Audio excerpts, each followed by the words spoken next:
Hello YouTube and welcome to episodes 5 and 6 in the Symphogear reaction series. Just right off the top, I'm going to shout out my Discord. I have finally made a Discord to the request of a number of people, so it is in the description I believe. It's also linked in my channel description if that link doesn't work because there was some problems there yesterday. Anyway, I have no idea how Discord works, so if you click into the server and go, why doesn't he have blank? It's probably because I don't know how Discords are supposed to work. So please let me know if there's anything you guys want. I'm the only moderator at the moment, I think, so I'm the only one that could change stuff. But yeah, you can hop over there and discuss the series in both a non-spoiler and spoiler format. The spoiler one, obviously, I'm not reading, so don't be too nasty in there. Anyway, I'm just going to jump into the comments for last week's video just to see what you guys had to say about episodes 3 and 4. The first comment here by Dylan Fujimoto. I've been loving the character analysis for this series. This is one of 3 anime I'm able to watch repeatedly without large breaks. I'm really glad to see the passion around this series. It's, actually really nice. It makes me really excited to go on, which is great. I have shows like that for myself that I'm always rewatching or watching other people rewatch, and seeing that play out kind of in a reverse way is really fun. So thanks for the comment there, Dylan. The next comment here is from Vitali Kuzmin. Hibiki, I wouldn't hide anything from you, dear. Miku inside her mind. Bitch, stop lying. Where the heck are you going every night? Are you cheating on me? What the hell is going on? Explain yourself. Yeah, that's kind of how it's playing out a little bit. I think mostly from a perspective of Miku just thinking, like, why would she even lie to me? She's never lied to me ever, so it must be pretty important. And why isn't she confiding in me about this stuff? I think that's mostly where we're coming at this conflict from. But I like that headcanon too. It's quite hilarious. Thank you, Vitali. Also, yeah, correct me if I'm not doing these names correctly either. I'm not that good with the Cyrillic names, unfortunately. Next comment here from Bamps. Episode 3 stuff. Gear does some cool stuff with arranging time. For example, the very first scene is something we don't have any connotations as to when or where it fits in the story. Oh yeah, the little montage? Yeah, you're right. I guess they say it's a month after. I don't know. Time's a little bit weird in this show, but I'm trying to keep up with it. Just like we see in episode 4, we flash back to a super important moment. Yeah, both episodes kind of started with flashbacks, which was a little bit weird as well. Wait, episode 3 wasn't a flashback, it was a flash forward, technically. Anyway, it matters not. They're doing weird stuff with the chronology, which is, kind of interesting, I think. It feels very quick, quoting myself. There are slow shows, quick shows, and then there's Symphogear, which operates at such a crazy timeline that it's amazing it works as well as it does. The pacing is insane. I just wrote a little recap for episodes 3 and 4, and the amount of stuff I had in those 2 episodes is kind of nuts. The kind of, and all of it's, really important, is the thing, right? There's not really wasted scenes. I don't really say. They don't really stop and let it breathe, which is normally a big no-no for me, but it's kind of working here. I really like the pace. I guess all the stuff they're doing is interesting. If it was lightning paced and then it was a little bit more rote, I think I'd be less into it, but this seems pretty cool. The Nahushtan girl's VA is Ayahi Takagaki. Okay. I don't know who that is, and I don't really want to look it up. Miku truly is best waifu. I can't help but agree. As an example of some of the density to the show, and on the topic of Genjiro, and in relation to your observations during the flashback, in the first episode, and here in episode 4, we see Genjiro from years ago, in particular pre the events of the concert of episode 1. In these flashbacks, Genjiro is simply man-sized, just a dude. Cut to current, and we see Genjiro as the Giga Chad he's become. He's bulked up in a pretty serious way, as if the events of the concert impacted people other than Tsubasa as well. Yeah, this only makes sense, I think. I can't say I really noticed that much of a size difference, but he's a big guy. I'm also interested about his kind of power systems. I don't know what's going on there. He was able to stop Tsubasa's big sword, so I don't know. He seems like a strong guy.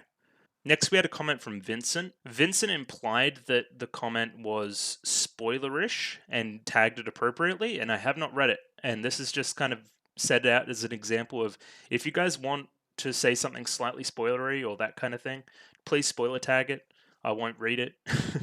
At the end of the day, a large portion of what makes a series good is me reacting to new information, me seeing something that I did not suspect, right? Getting a jolt out of me, and then kind of coming to my own conclusions based on the text and solely the text, if that makes any sense. So if anything is ever going to be spoiler tagged, I'm not going to read it. So if you think it's not spoiler worthy, don't tag it, but if you think it's spoiler worthy, tag it. I appreciate the tagging either way, is my point. Next comment here by Ran's Happy Gaming Family. To be precise, the first OVA of every group is safe to watch before that season, and I'd recommend so, as it is things that happen between that season and the last one, while the other OVAs of a group usually focus on moments that happen more during or after the season they're connected to. Okay, so watch like kind of season two's OVA between 2 and 3, if that makes any sense, or 3 between 3 and 4. Is that kind of what you're talking about, or is it the other way around? Am I watching the season 3 OVA before season 3? Let me just look at my file set quickly. Maybe it'll give me some insight. It's a bit weird. I might have the OVAs, I might not. I have them kind of delineated as extras. I don't know if they're the OVA or not, or it seems like it's maybe cut content or something. Anyway, we'll see about the OVAs. I don't think they're relevant for a few weeks at least. Genjiro is best dad, no questions asked, and he's not even a dad. Can't help but agree. Hibiki is not the brightest knife in the crayon box. I like that expression. She also somehow tends to gravitate towards choosing the exact worst possible words, slap well deserved regardless. Yes, very much so. She said the wrong thing, pretty much the exact wrong thing, which is kind of impressive. Sakurist D is not a particularly clever codename for Durandal. As far as the relic itself, though while I don't remember all the exact details, it's basically French Excalibur. Bamps has a little bit more here. Durandal is the sword of Roland the Paladin. Its legendary thing is the ability to cut through anything. Okay. Roland the Paladin. Can't say I know that name. Being an anime about music, this should come as no surprise, but not just their soundtrack, their mastery of timing and changing tones is incredible. I felt my heart sink when that phone started ringing, right as all the background music suddenly stopped. I'm big on musical direction, and it is good here. I should talk about it more.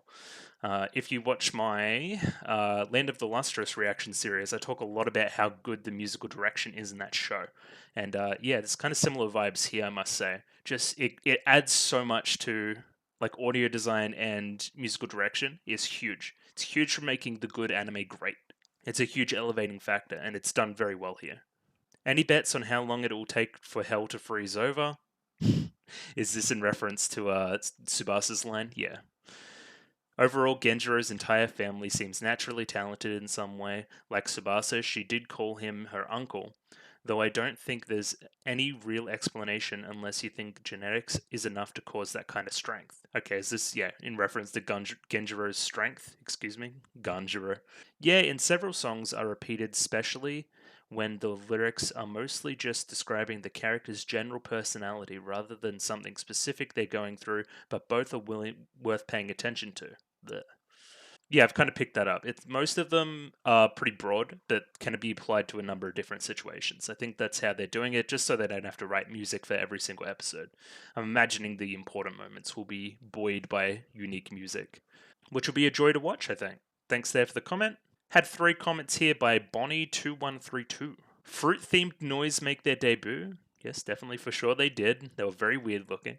The significance of Hibiki not manifesting an armed gear is important. It was something about her will to fight, or something like that was the line they used, so it'll be interesting to see how that manifests. What they mean by Tsubasa accidentally obtaining Symphogear is what was explained in episode 2. Tsubasa isn't attuned, and simply has natural compatibility / affinity with relics. Kanade, not being attuned, requires drugs that force this compatibility, and of course the result is damaging side effects. So there's kind of the chosen and the unchosen, and Hibiki was one of the attuned, and therefore she just sung and got the power. There's significance to Kanade kind of brute forcing it, right? Needing to get that revenge based on her kind of little flashback there, and against all odds doing so. But then once she does so, she kind of switches her opinion a lot to, maybe violence isn't the answer, maybe it's about people hearing your music instead. I don't know. There's still a lot to play out here, but I think this is pretty cool. It talks a lot to the character motivations I was talking about a little bit last episode. And the last comment here by Ayako Nya. The line saying that the noise are mechanical is a mistranslation. What she was saying is they are motionless like machines, i.e., machines have no emotions. So, yeah, they're not mechanical in that they're inorganic, they're mechanical in an emotional state. Right, got it. I don't know what the deal is with the noise yet, but they don't seem that emotionally motivated. They seem almost zombie-esque. So, again, we'll see. Thanks for all the comments last week, and just going to jump into a little quick, I say quick, but recap from last week. Episode 3 starts with a skip ahead from the conflict brewing between Tsubasa and Hibiki, demonstrating that the two still can't work together. Whilst trying to focus on a report, Hibiki thinks back to the conflict in which Tsubasa attacks Hibiki before being stopped by Commander Genjiro. This is kind of continuing on from the end of episode 2. Tsubasa breaks down somewhat at this time, reaffirming her status as nothing but a sword. Hibiki then stupidly says that I'll be Kanade's replacement, forcing a slap out of Tsubasa. Back to present time, and Hibiki and Miku try to make plans to go see some shooting stars, setting up one of the major emotional beats for this episode. We start to see a bit more exposition out of Sakurai with regards to unbroken versus broken relics and how relics can be a cause of the noise and all this other stuff. Sakurai is also acting kind of sus, so we're keeping an eye on that. Hibiki tries to power through and chicken scratch her way through the report that's due that afternoon. Miku sticks around and tries to help her. Hibiki eventually gets the report done, and the two are ready to head off on their little date to go see the shooting stars. However, Hibiki gets called into battle, leaving Miku with no idea what's going on. It's fairly tragic. Hibiki, who is very mad at this circumstance, channels her rage into fighting the noise in this kind of subway area, before following a specific noise outside. She sees a shooting star in the form of Tsubasa come in and dispatch the foe. However, a mysterious figure in the Nehushtan armor appears and challenges the two girls. Episode 4 starts with a flashback to Kanade's origin story. Kanade's family was killed by some noise and she vows for revenge. Originally, this doesn't work until, through sheer determination, Kanade becomes a Symphogear. I don't know if that's the correct nomenclature, but I'm going with it. Eventually, Kanade calms down a bit, like over the course of a little bit of time, and realizes that someone listening to her song is better than focusing on nothing but pure revenge and violence. We go back to present time, and Tsubasa and Hibiki are fighting this new girl in the Nehushtan armor. She is very strong, to the point where she's overpowering Tsubasa, who was already established as very strong. However, she says her focus is on Hibiki and not Tsubasa. Hibiki gets incapacitated by the noise, and kind of this Nehushtan armor generates these noise, which is very interesting as well, and they kind of incapacitate Hibiki. She then tries to kind of generate her armed gear, which I'm thinking would be a spear, but is unsuccessful in doing so. Eventually, Tsubasa is forced to sing her superb song, sacrificing herself for Hibiki's safety and to severely kind of injure the adversary. Tsubasa doesn't die from this like Kanade did, but is still extremely unwell. Hibiki, while sitting thinking about everything that's happened in the kind of hospital waiting room, is visited by Ogawa-san, who was established earlier as kind of Tsubasa's manager and also part of like Genjiro's crew. He explains a lot of the context around Kanade and Tsubasa, helping Hibiki to understand their situation, the situation that the audience is already aware of. Ogawa emphasizes not to hate Tsubasa, which Hibiki agrees to. While thinking on all this, Miku gives Hibiki some really good advice. Hibiki then vows to get stronger, but still maintain kind of her own personal code, if that makes any sense. She then goes to Genjiro, asks him to help like train her, and she gets very strong, and we get kind of this sick training montage. The episode ends with kind of this post-credit scene, kind of a reminder of the brewing conflict between Miku and Hibiki surrounding this secret, her secret identity. Just some general predictions going forward, honestly, I have no idea. But Tsubasa seems to still be out of commission for now, so I don't know, maybe Hibiki's going to need to stand up in her place based on the training that she's done up to this point. Maybe we find out a little bit more about this Nehushtan girl and what their plan is. Again, we can kind of go anywhere with this. It's very open at this point. There's not really a continuing story point, if that makes any sense. Episode 4 was pretty finalistic in that regard. Either way, we're going to jump into episode 5 right now, but not before I do my shill stuff. If you like the video, consider liking the video. If you like the video and want to see more, consider subscribing to the channel. Comment below anything you thought about the episode, anything I could do to improve my presentation, comment below. I'm doing follow for follow on Twitter, so follow me on Twitter if you'd like to follow me back. And I've just set up a Discord, so hop in the Discord if you are that way inclined, and please give me advice, because I still don't know what I'm doing. Rightio, keen to jump into episode 5 right now. Rightio, got episode 5 of Symphogear up here ready to go. Let me pop that up on screen. 23 minutes and 42 seconds on this episode. There should be a picture-in-picture down in the description below as well. And yeah, we're just going to jump into episode 5. Rightio, going to give it a 3, 2, 1. 3, 2, 1, go. Okay. Where are we? Miku? No Hibiki. Where's she gone? I'm skipping school training. That's not suspicious at all. She's going crazy though?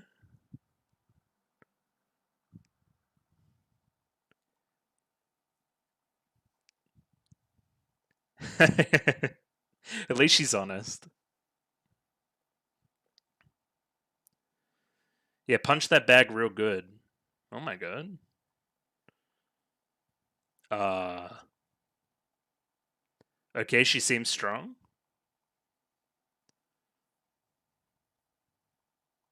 Great. Alright, things seem to be going well for Hibiki. Even if Miku isn't really in the know. I haven't heard this opening in ages, it feels like. I think we had it in episode 3, but not 4.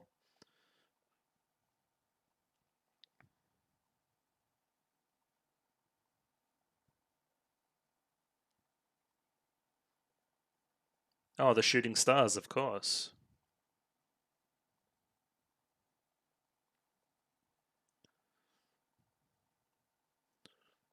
I wonder if Tsubasa's still doing like idol stuff on the side as well. I like the sound waves as a kind of technique here as well.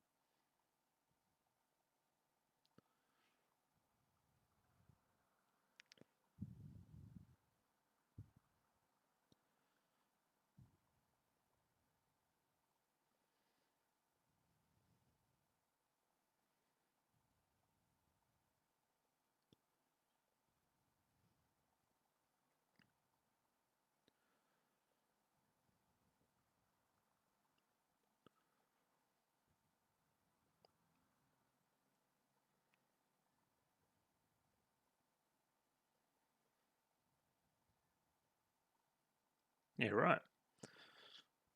From the bottom of a dark abyss.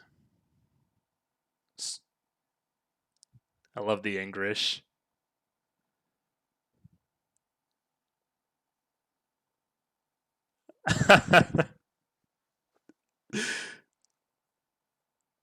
Oh, the voice. That's good. I love that. I can't even read the dialogue.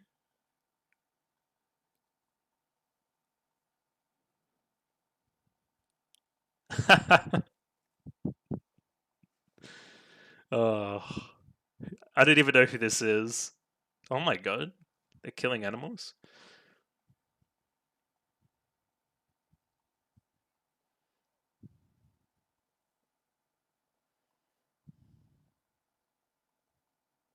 Okay. I'm gonna need to go back through this. I can't. I can't at the moment. That's good.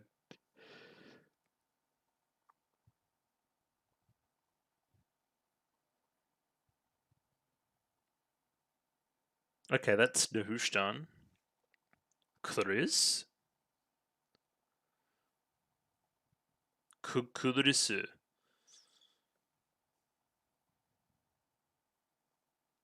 Bring the girl here after she took the bait.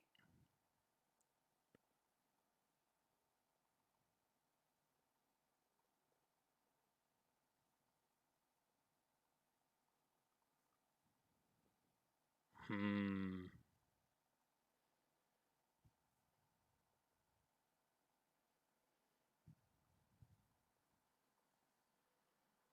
Okay, cool. And she's just naked, eh? Okay.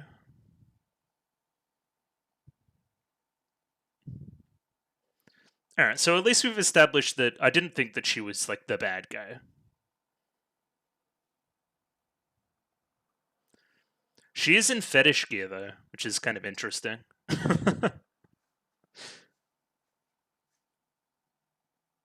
Yeah, just have a roast dinner. She'll be right. No, no, no. Don't do that. Hey, yo. Some masochistic stuff. Yeah, she keeps doing that. Yeah, don't help people. Helping people sucks. Imagine a teacher saying that about a kid. That'd be so funny. She should just like drop out of school, honestly. But I mean, what would she do? How would she tell Miku that? Anyway, never mind.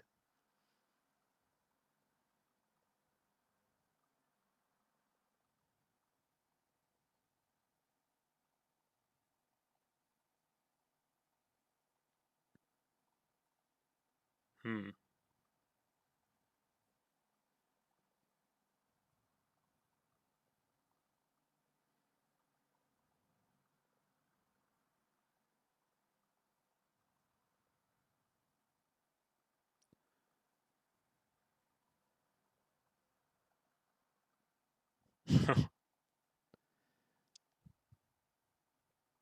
Disaster Squad.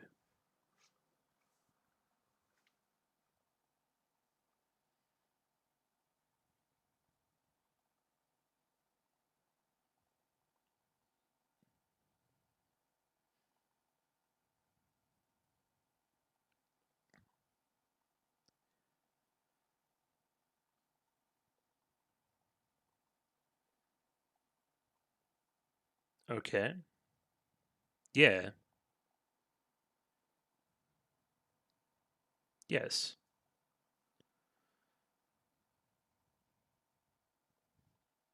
She's away on official business.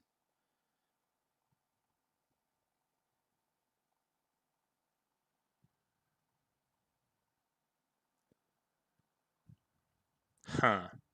Okay.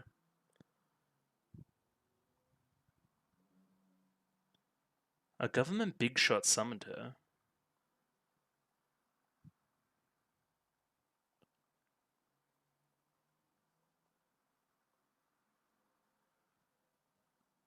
Yeah.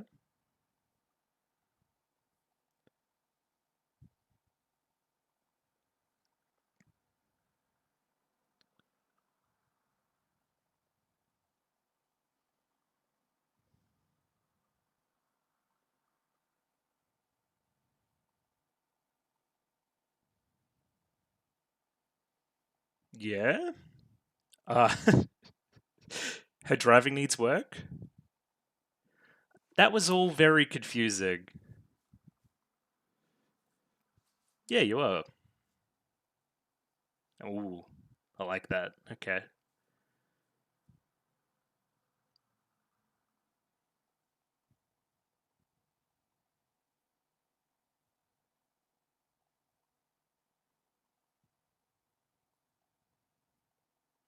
Hmm.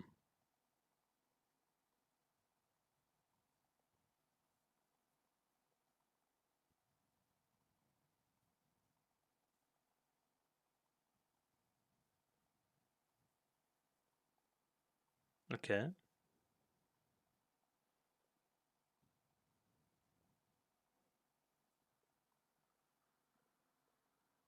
I mean,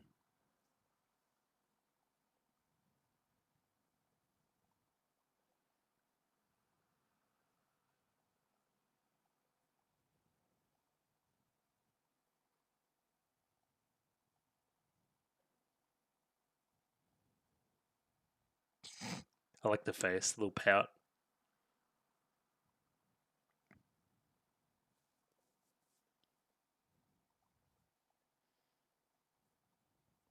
Again, the interesting part of all this is it's inside her own head.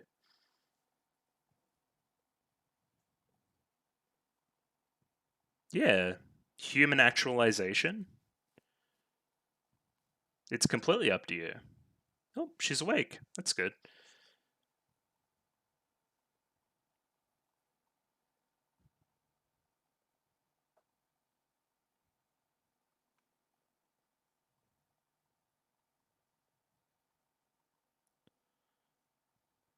Hmm.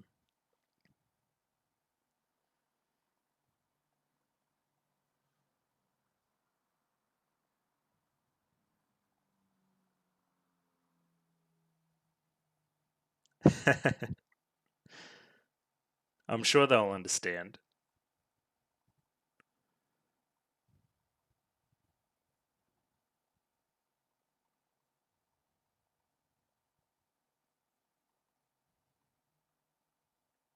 Okay, development. At least slight development.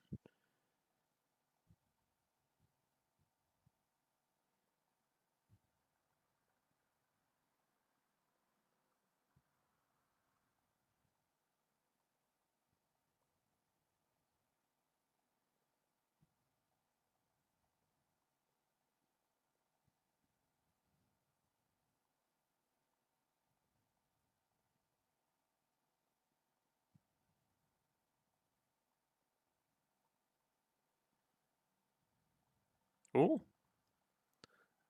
Assassination attempt? Yo. Oh my god. I don't know if I expected the show to get this violent. What the hell? I guess people like throwing up blood everywhere all the time.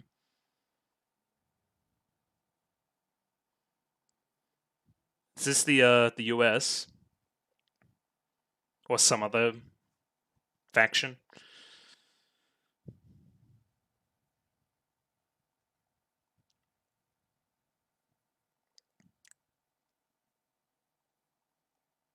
Revolutionary groups have claimed responsibility.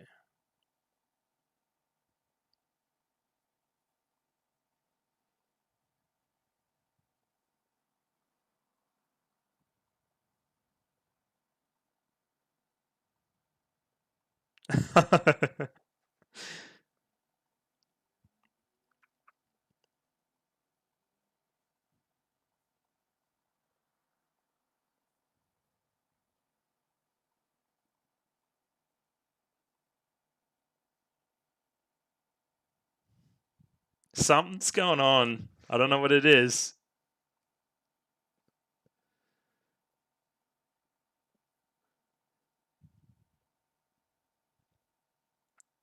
Okay.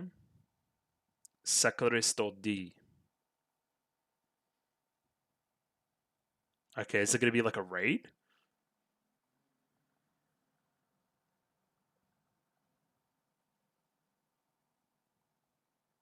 Oh my god. Yo, it's too real?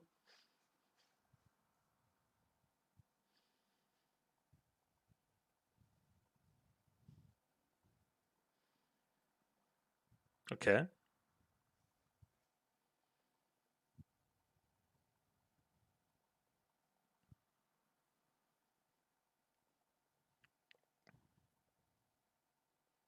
Oh, well, it's being transported, huh?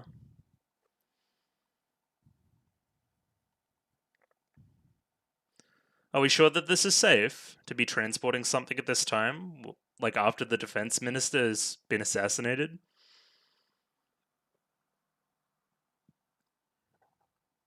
That's pretty deep.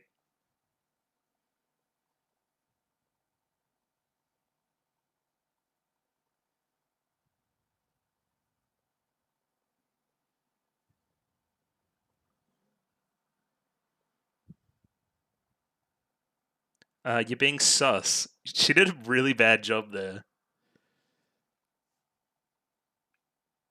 At least let me worry about you. Okay. Yeah, you did a bad job at hiding it.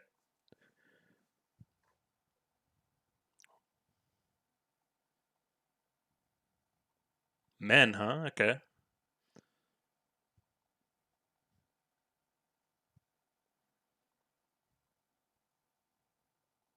Hello, Ogawa. That's good.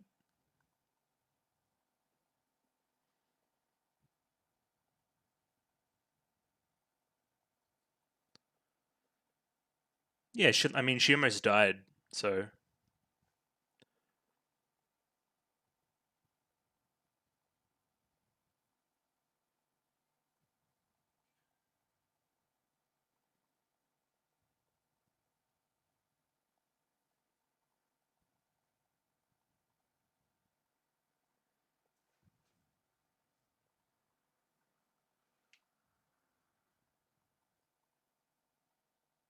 What do you mean by this?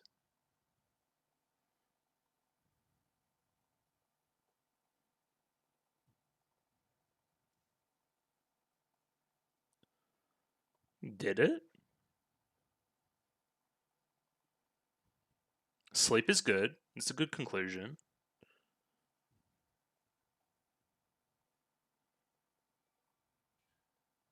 I mean, yeah, in general. Hibiki's pretty honest.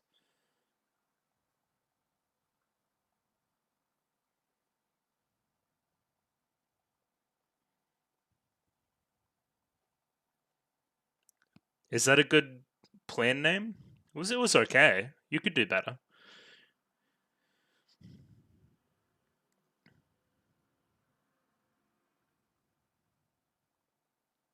This is kind of sick. This is like an action movie. Like this bridge. Yo.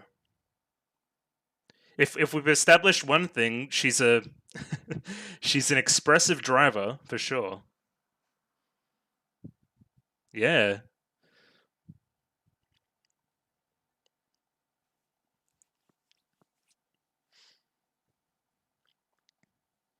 Oh my god. They're in the sewers. Oh, the noise. Okay. Attracted by the relic? I'm guessing.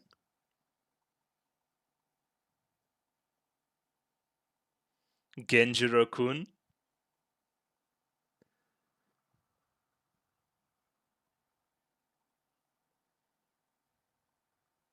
Hmm.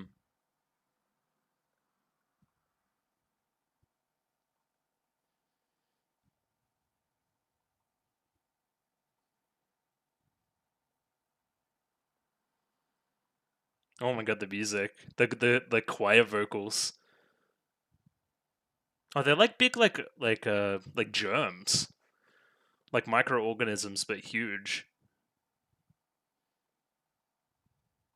Uh this seems bad.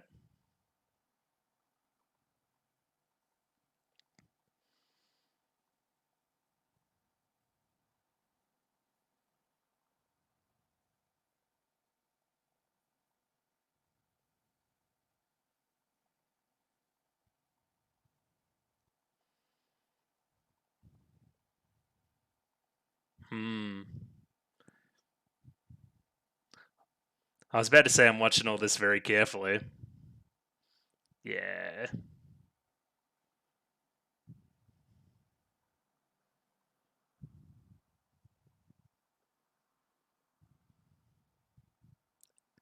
Huh. This is very fast, by the way. I know I've said this a number of times, but it is.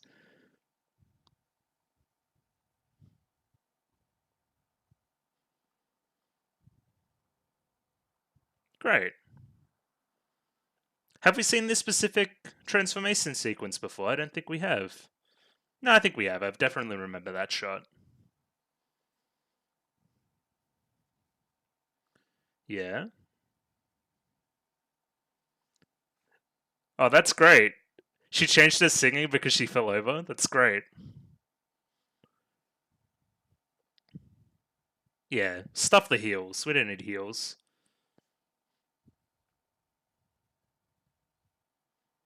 Well, you've been training. Let's see the training pay off.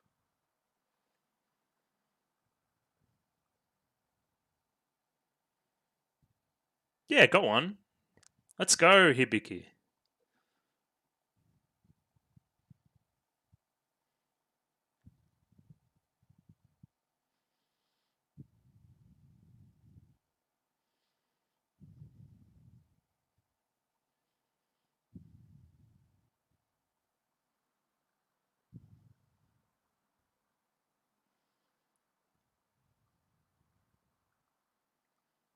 Yeah, she did.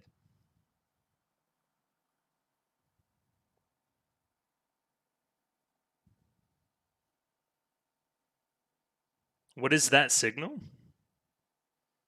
That was actually really like she's got them. She got them legs. She got them moves. She got hops.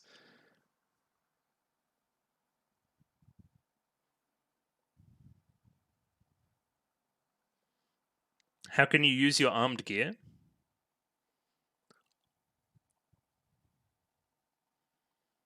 Okay. I think it is, yeah. Not yours, though. It's Hibiki's. Mine now. Great. Uh, I've seen it go photo negative before. It had bad connotations.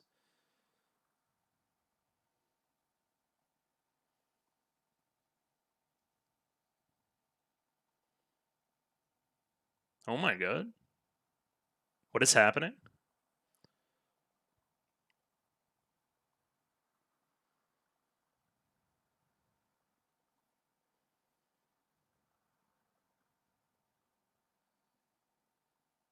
Okay.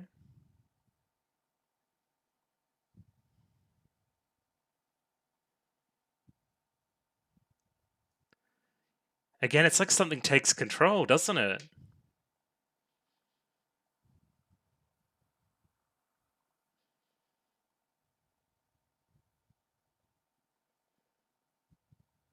Yeah, she just like set off a nuke. Oh my god.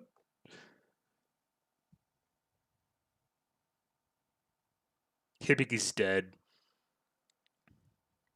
Bro, I don't trust her at all.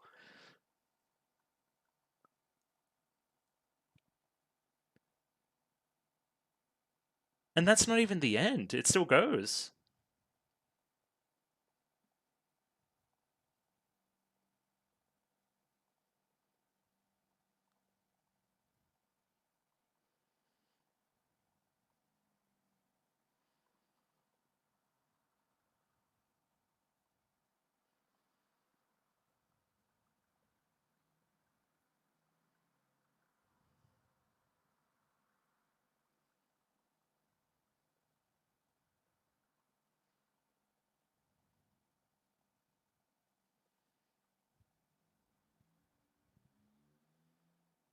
Yeah.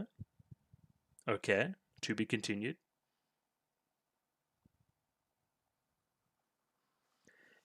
Yeah, I don't trust Ryoko at all anymore. Like at all. A number of reasons why I'll go into.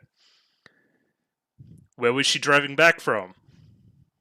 I think that kind of leads on to most of my theory. But yeah, that felt like 3 episodes in one. I get what they mean about the pace. It was really cool there.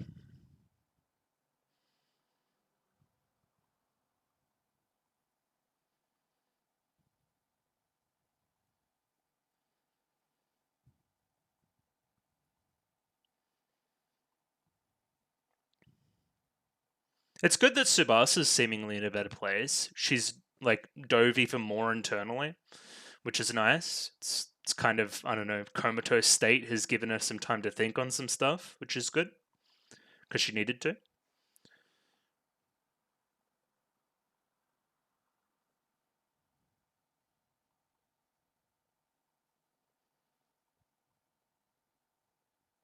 What was the blood on the suitcase?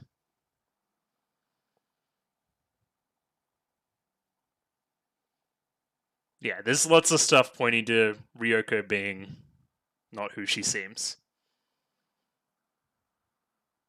Radio, just going to jump into a quick bit of analysis on episode 5. So what did I make of that episode? It was very fast. We kind of continued on a lot of the same character stuff we were doing with regards to Hibiki getting a lot stronger, which is good. Miku's still doing the Miku thing of being concerned broadly about Hibiki. And Tsubasa seemingly is in a bit of a better place, which is nice. Looked very internally that episode, back on kind of her thoughts of Kanade. It's very important that her manifestation of Kanade is saying this to her. It's kind of like part of her subconscious is speaking to a different part of her subconscious. It's nice. We felt like we did 3 episodes worth plot wise. There was a lot of plot in this episode, which is good. We've kind of introduced this minister character and then immediately killed him off. And he was kind of set up as one of the main supporters of this disaster squad. So there's less and less allies around them. It seems like it's kind of closing in a little bit. There's nefarious stuff going on. And yeah, we'll talk about Ryoko. I don't even think that this should be much of a surprise at this point that there's something going on there. Either way, I'll get the episode up here. And yeah, I'm just going to pause it when I find interesting stuff to talk about. So let's jump in. So the first part of the episode, we get this cute little note here, which is I'm skipping school training from Hibiki to Miku. This seems pretty suspect. I don't know if there's a different meaning to that kind of word in Japanese, but broadly saying training is very suspicious. Maybe working out would be a better thing to say. But then again, Miku could kind of follow and be like, I want to work out too. Anyway, bit of a weird one, very suspicious if I was in Miku's position. And yeah, we see Hibiki working the bag here with Genjiro's kind of guidance. We kind of zoom into her heart and we get like this really, it's actually really well directed. It shows that she's putting something further into her punches that are making them stronger even when she's outside of her form. To the point where she punches the bag, breaks the branch, and the whole bag flies into the kind of koi pond that they have. Yeah, so Hibiki has been established as getting quite stronger, which is good. That comes back at the end of the episode. Then we jump into our opening, which, is still pretty cool. Very cool opening. I love the listen to my song part. It's actually pretty memorable. I noted during my reaction that I really like the, I don't know what you would call it, sound wave format they've got going on here. So we'll get Miku here, and then we get a bunch of squiggly lines kind of dictating, or not dictating, kind of demonstrating doubt, right? It's very like confused from a shape perspective, if that makes any sense. Yeah, I think this opening's really growing on me. We seemingly fight in a lot of industrial locations like this a lot as well, which is good. It's a good excuse to have nobody around. Solomon's Cane, what happened to the activation test of the holy relic we handed over? So we see this character that is completely naked, which I didn't pick up immediately. Is this Solomon's Cane? The test showed that complete relics need a considerable level of phonic gain. Okay, so this comes back at the end of the episode with Hibiki. And then as we see here, this character shoots something out of, I'm guessing this is Solomon's Cane, and it creates noise, much like the Nehushtan, I should call her Chris. Black art, we need to show the world the technology of a lost civilization and make it our own by all means. And we can kind of see her down here, almost like a crucifix position as well. Yeah, this seems like an extremely evil base. Like this, you would fight somebody here in like a Dungeons and Dragons quest or something. Like how it's very evil. It looks like a Divinity 2 arena, honestly. It's also really funny that it's easier to understand reading the subtitles than actually listening to their English. Specifically, her voice is very funny in English. I appreciate the aid your country has lent us. I leave today's duck hunt and later developments to you. Duck hunt? Here they seemingly tortured a cat or something, or a dog, which is, yeah, they're the bad guys. I don't like this. Seems you appreciate my services. I expect you to uphold your end of the bargain then. Of course, I would do nothing less. As they say, obedience is the key to longevity. And then that line kind of leads into the whole BDSM king thing they have going on later. Okay. Interesting. It seems like whoever this character is in cahoots with this evil group, whoever they are. They claim to be a revolutionary group later in the episode, I think. It could be somebody from another country. It could be the US, which we've established as doing some shady stuff. So we'll see. Vulgar and disgusting, just like his homeland, as soon as she gets off the phone. So she's not doing it for them. She's doing it for her own personal kind of gain as well. We don't know what her goal is yet. Yeah, no need to tell someone like him that Solomon's Cane has already been activated. Okay, so whoever this other group is aren't aware that the cane has been activated. She's in possession of the cane, blah, blah, blah. Okay.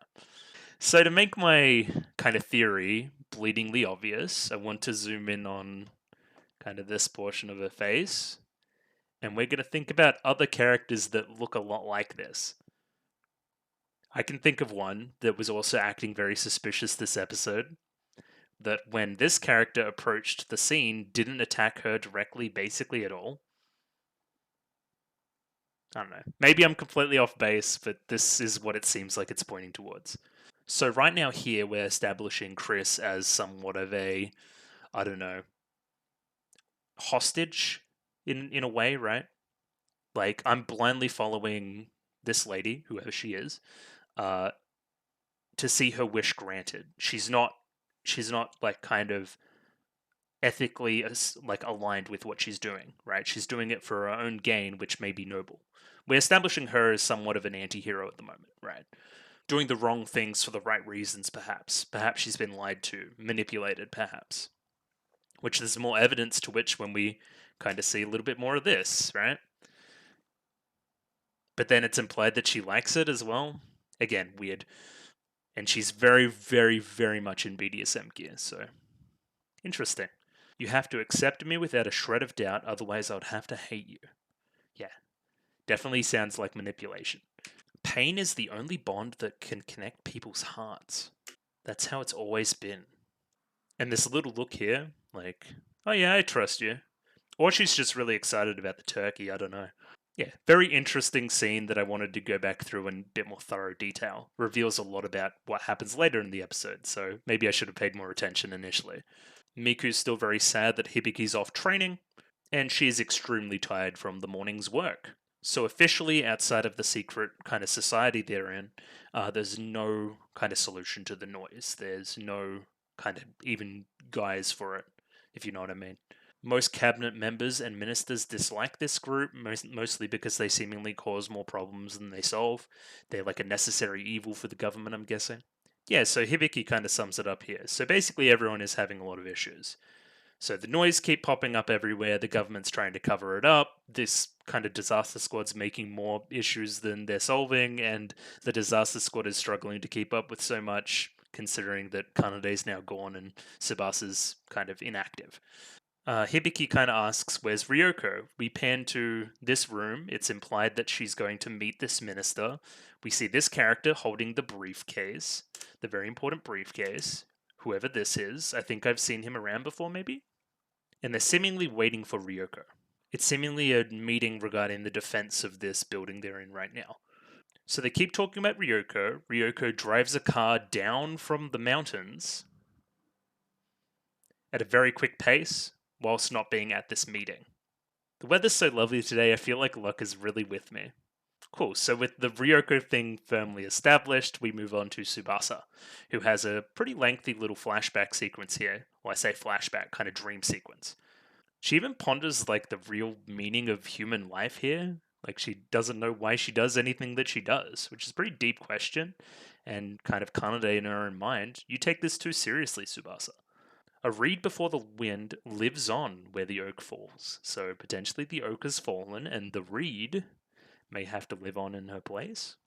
Something like that. So here she's confronting her main problem so far in the show. She's, devastated at the death of Kanade and has kind of doubled down on being an emotionless sword. I never sought to find meaning in the fighting, only to, simply content just to fight. That was my sole purpose. But eventually this grates on somebody, right? Why do I do what I do? Here Kanade kind of tells her there's something beyond all the fighting. You have to find that yourself. And this is going to be a crucial step for Tsubasa. What is she going to fight for now? As I said kind of last episode, it's very much about why we fight. Why Kanade fought, why Tsubasa fights, and why Hibiki now fights. Right? Tsubasa's got to reinterpret that meaning, right? It's not, you can't just be because I can't do anything else. There's got to be something deeper there. It's up to you to decide whether I'm close to you or not. In what way? Interesting. Yeah, and this last little scene, it's up to me. Kind of Tsubasa has a realization. It's a bit of human actualization. Everything for me to be better is within my own hands. I can go and grab it, right? I'm not purely dictated by outside factors. Internally is very important. This is a good realization. It's very important for human beings to do stuff like this. So good steps, healthy. We like this. And as a result, she kind of wakes up for the first time in a while. She kind of laments that she breaks her perfect attendance record, but kind of finds some peace in it as well. We finish that Tsubasa scene and we're immediately thrust into another plot point, or the same plot point as before, with this minister that they've set up, right? There's kind of this blockade going on where they're transporting this briefcase and what contains it, and they're kind of talking about how the disaster squad's important and we should continue to support them and that kind of thing. However, this does not go to plan. A little bit of blood gets on the briefcase, and basically everybody in the scene is shot and killed, right? Whoever this revolutionary group is that has done this has completed their assassination successfully and gained what was in the briefcase. Or, killed a supporter of the disaster squad as well, in the higher government kind of spheres. Immediately after that, we pan to Ryoko, who says, "Sorry I took so long." She's like, "What? Really? The defense minister has been assassinated? Really? For real?" So they believe that Ryoko's been with this defense minister the whole time, but that isn't the case. In fact, the case is what she's holding at the moment. She also claims that her phone doesn't work, which is, I don't know, seems like a bad excuse, but kind of fits with her character as well. And then, yeah, just as we go into an ad break, blood on the briefcase. Ryoko doesn't seem like a good guy, guys. I hate to break it to you. So the conclusion of the government is now that Durandal needs to be moved. It's the reason why all the noise are kind of circulating around this building, right? And moving it would be the answer to getting rid of some of the noise. It's one of the few complete relics that the EU kind of handed over to the Japanese. There's a deep vault under the parliament which we call the Ruins of Memory, which we're going to transport this sword into. They feel it would be safer there, so they've kind of assassinated one government minister who would potentially not think this. Maybe that's where we're going here. And have instead manipulated the government to now move Durandal to a point where it can be kind of activated by somebody. Okay, go get some rest until the mission starts. That's when your job begins. Interesting. With the wink? Interesting. This scene goes super quick. Like, Miku's like, "So why are you being all secretive?" And then Hibiki's like, "Alright, bye," and then just runs off. And then Miku's like, "Well, you didn't even let me worry about you. You're not even fulfilling that part of this whole dynamic we have going on. Something must really be wrong, right?" Again, it's kind of building up steam. It's going to reach a breaking point eventually, right? Has to. And it seems like it's going to happen this season, considering how often they're bringing it up. So expect a resolution, maybe not a resolution, but some major development here before the end of the season, I would say. Hibiki sees a lingerie picture in what seems like the newspaper, and is then really flustered by it, which is weird. Or maybe not weird if you think the same things we think about Hibiki and Miku. But anyway. I was kind of perplexed by this scene during the reaction, but I'm guessing this is more talking to relying on others and working as a team as a method of working through problems.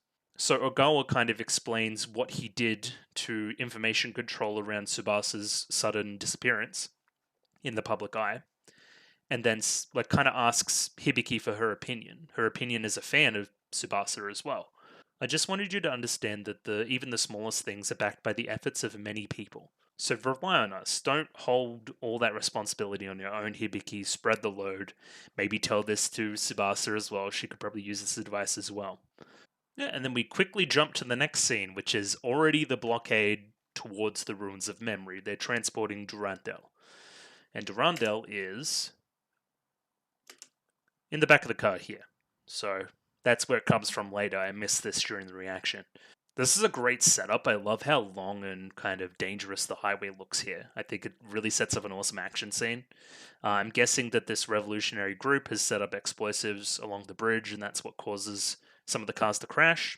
This is also a good setup from the scene we saw earlier, because Ryoko has to drive very well, and we've established that she's kind of a crazy good driver, so it works. It's very quick, but they put the right things in the right places, I think. So we see a lot of these attacks are generated by the noise as well. I can't help but think that Chris may be involved with the Nehushtan armor, kind of generating these noise to crash these cars. Oh yeah, so they kind of go to this chemical facility as well, and that's what causes the massive explosion from Durandal. Okay. The car explodes, generates a lot of smoke, to the point where Genjiro in the helicopter can't see what's going on. At this point, Ryoko activates a previously unknown power, and kills a bunch of the noise, or at least stops them. Her hair goes down in the process. Without the hair and glasses, she looks like somebody else. Again, now I'm just acting like my theory is fact, but it feels very strong that Ryoko is the woman from the start. Or maybe not. I'm thinking back to... Let me bring something up. I'm thinking back to the key visual here, right? So, this character up the top is seemingly the character from the beginning of the episode, and then Ryoko's down here. So maybe I am wrong. Would they put the same character on the key visual twice?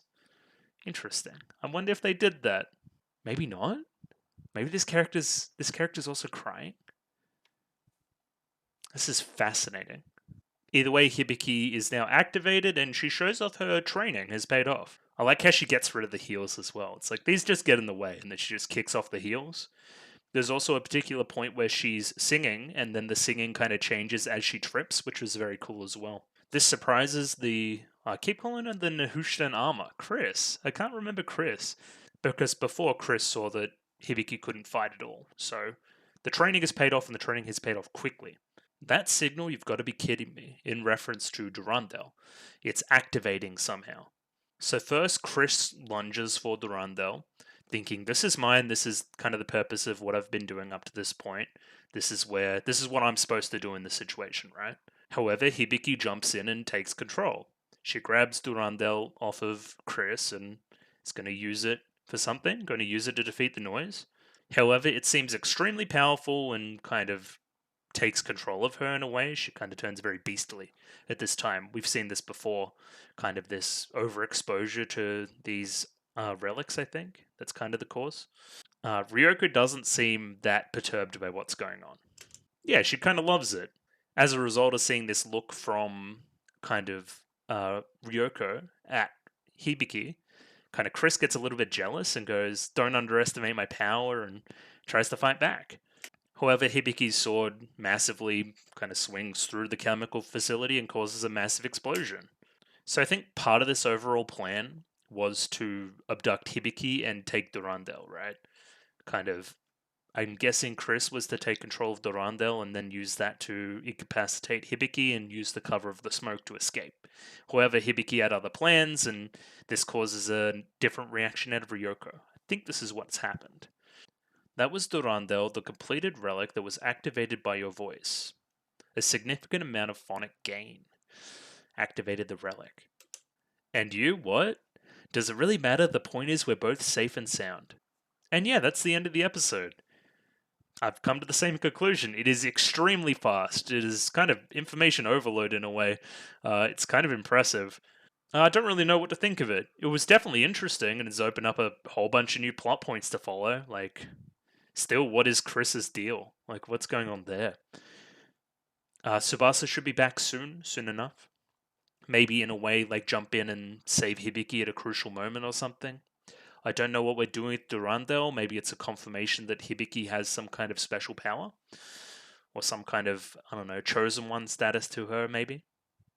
We're going to see. It was very interesting. It's pretty much confirmed my suspicions about Ryoko, but again, maybe I've been wrong based on the key visual. Maybe I am, but I don't know. The evidence kind of stacks up against her in a way. Even if she's not the character I said she was, she's still not very trustworthy. Maybe there's like a sister situation going on too. I don't know. We're going to see. Either way, just going to jump into episode 6 right now. Rightio, got episode 6 up here ready to go. Let me pop that up on screen. 23 minutes and 45 seconds on this episode, so sync that up with your copy. And yeah, we're just going to jump right in. Rightio. 3, 2, 1, go. Okay, Evil Castle's back.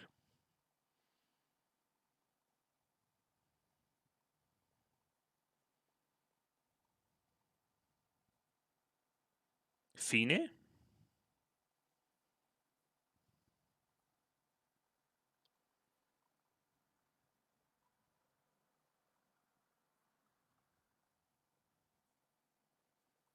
Yeah, she did.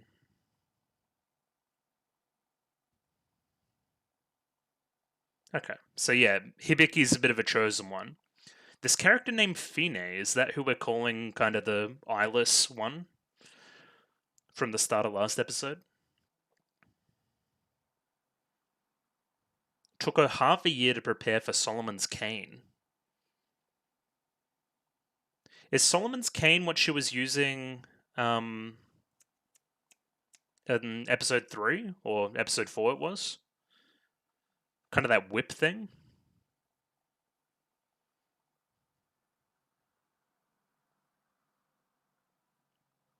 Is that the same thing that that character was holding at the start of episode 5 as well?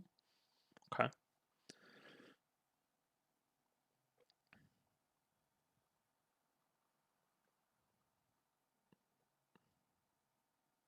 I love how, like, again, their castle's so evil. It's like they're vampires or something. It's kind of crazy.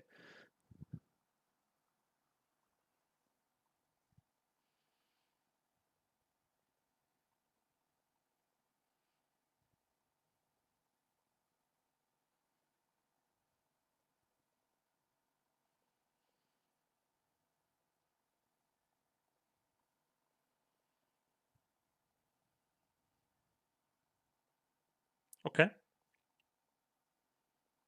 Where omens lead.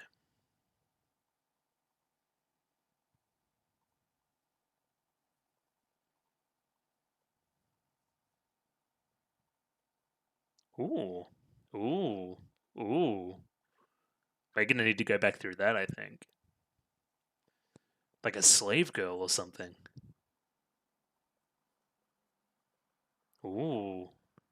Abandonment issues, if I can speak.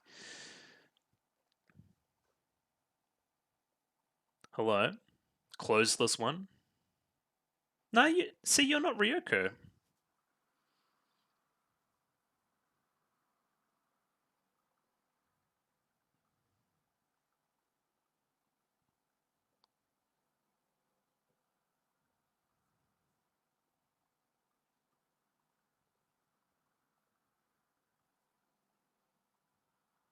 Hmm. Interesting. You can talk about a lot about those abandonment issues and how it relates to how this character Fine is treating her. Interesting.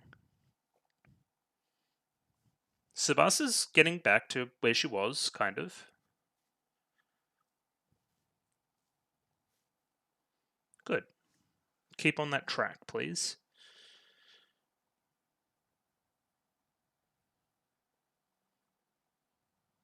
No, I'm too strong. I gotta get back out there and fight. To find what's beyond the fighting, of course. Oh, Hibiki. Hey, Hibiki.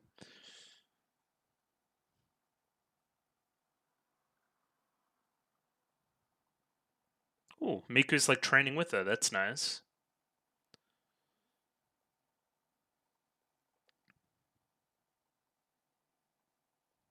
Ooh. So you do have some memory of it, okay. Kind of took control of her. She didn't remain herself.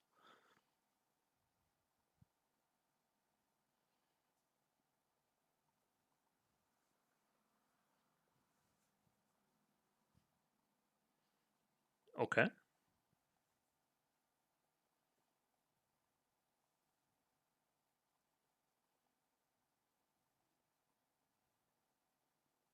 Yeah, just two friends.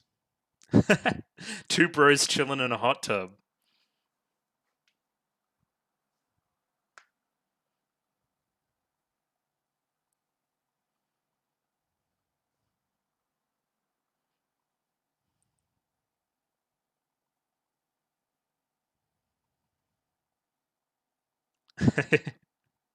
That's fun. Her little speaking pattern there. Speaking pattern.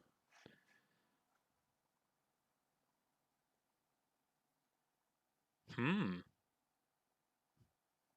I'm sorry. Just, yeah, two completely straight people talking to each other right now. Yep. Great.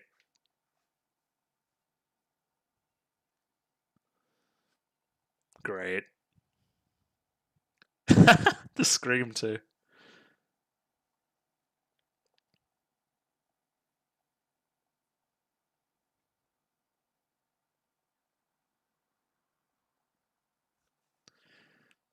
Pancakes?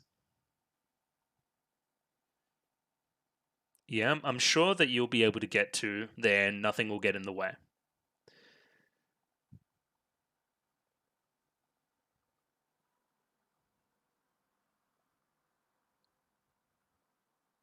I'm so confused about this Ryoko situation, man. I thought for sure that she was Fine.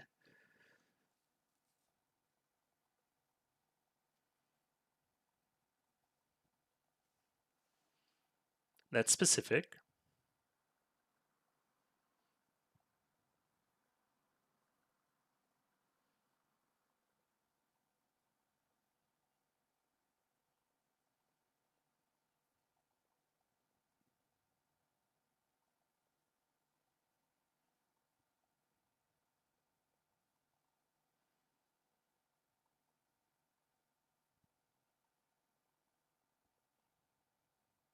Hmm.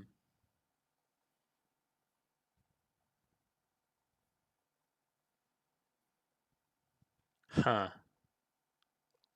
So it was the opposite of what I thought, I think. Trying to protect us. Okay. Interesting philosophy.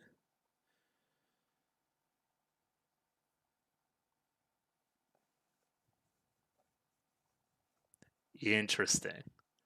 Political intrigue.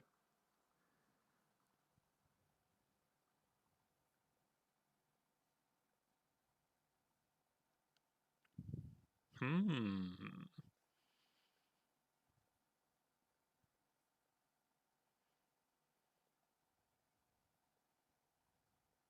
I think so.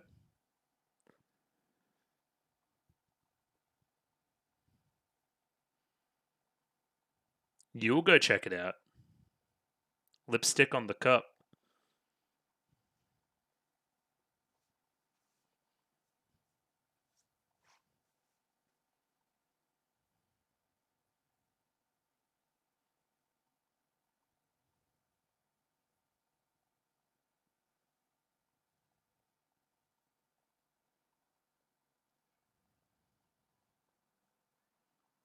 No pancake date?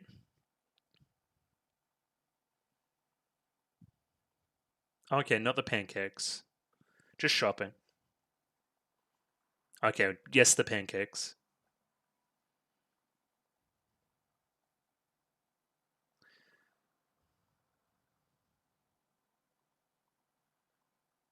Hmm. You're holding a straight face, Miku.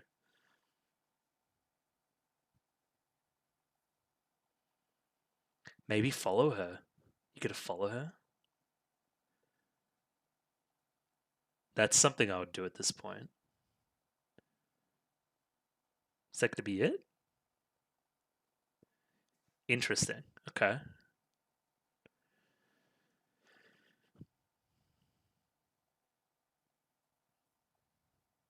Oh, visit Tsubasa.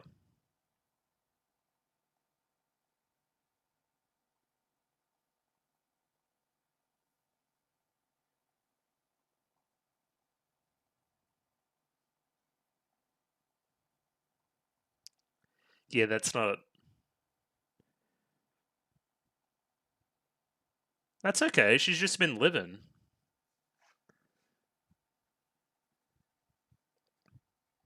No, that's just. She keeps a.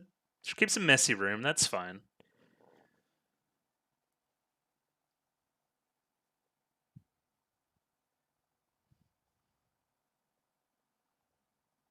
She's just messy. You're giving messy. That's fine. This would be interesting though. Oh, she cleaned up the room for her. I guess that's nice. Ooh, nervous Subasa.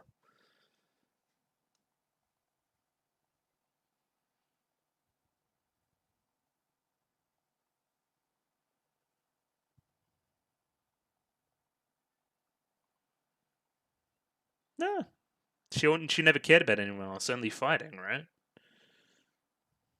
Yeah.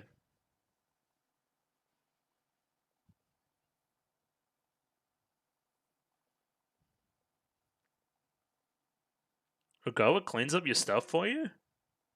Yeah.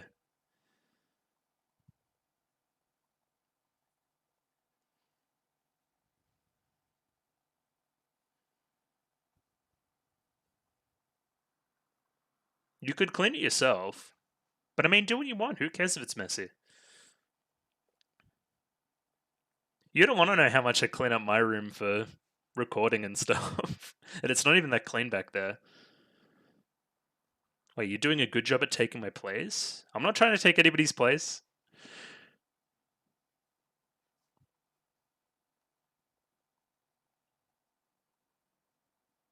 Be honest with yourself. Ooh. Ooh. Oh, insane. Insane development?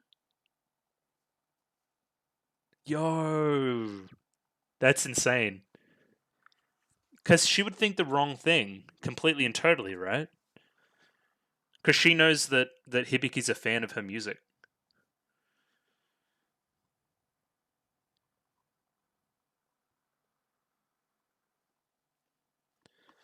Why do you fight? Again, this question.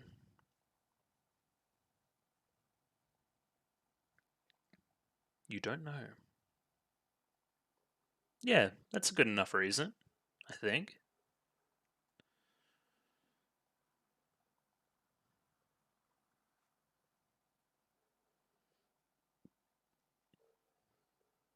Yeah. You got a strong heart.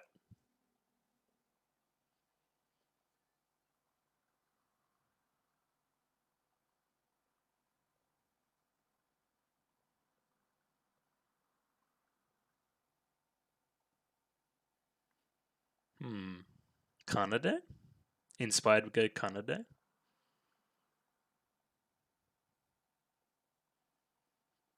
The music is beautiful.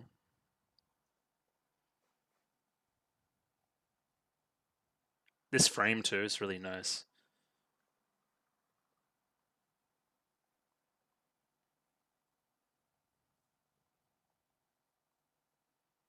Hmm. That's a great reason.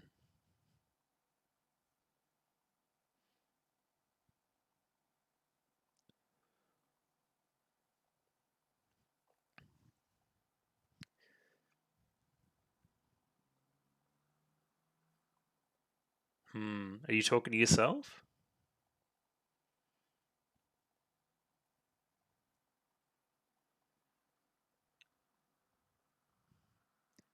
There's a difference between self-sacrifice and literal self-sacrifice, right?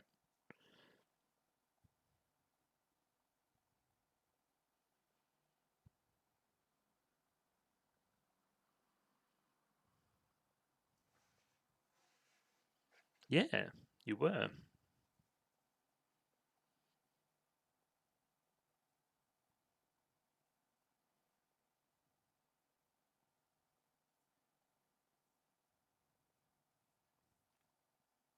Hmm.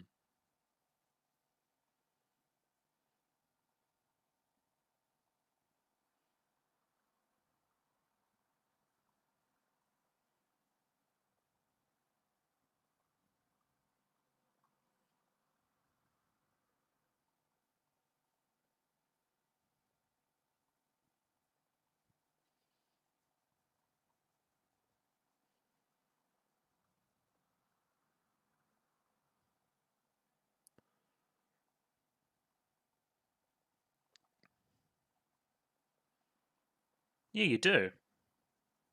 Oh, okay.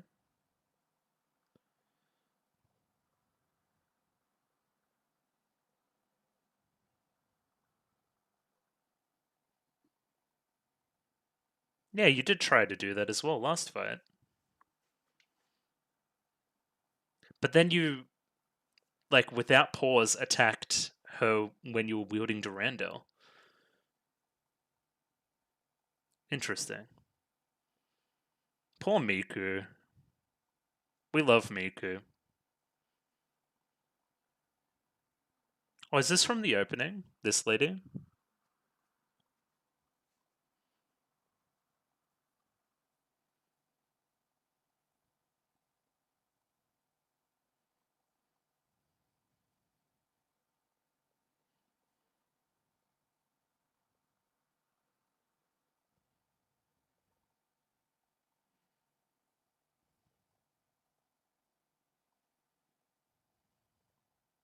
Oh, yeah, just pile it on, jeez.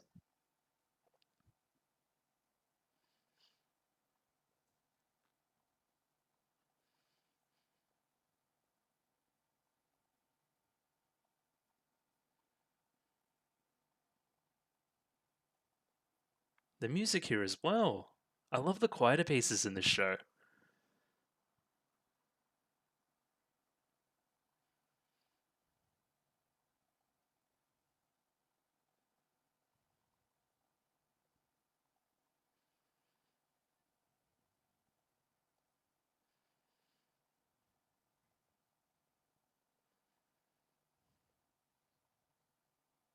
Oh, yeah, she did.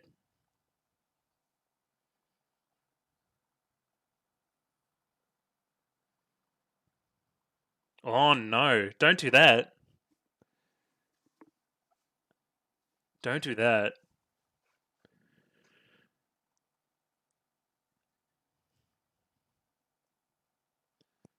Yeah, she's still in hospital as well. Oh my god. Okay, and straight into the battle. Okay.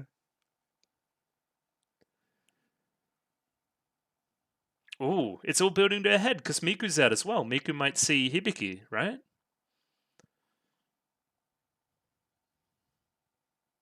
Oh no. Oh, here we go.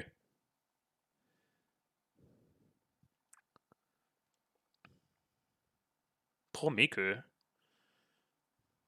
Ooh, cares about civilians?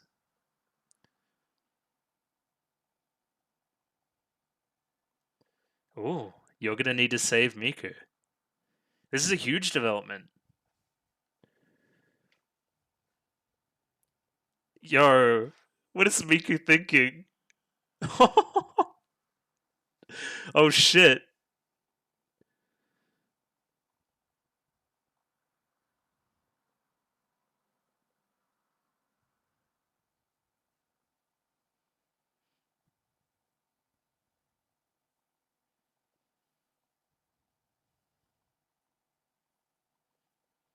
Oh my god.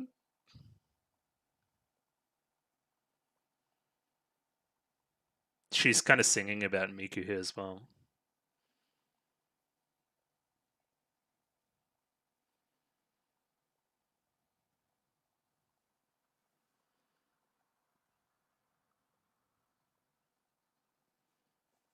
I'm Hibiki, bitch. Okay, thanks for telling me.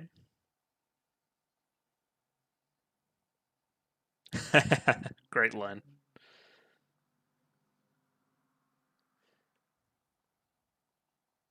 No? How about girlfriend?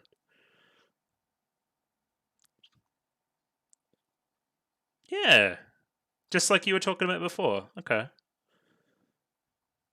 She is naive, but that's good too.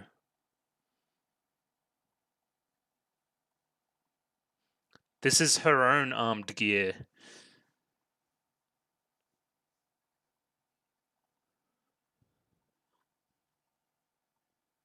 Ooh. Maybe based on your backstory?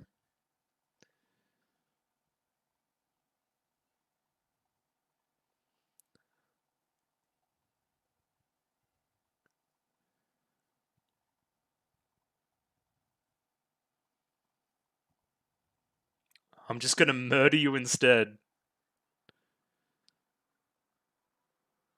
Oh my god. Is Miku just like watching this too?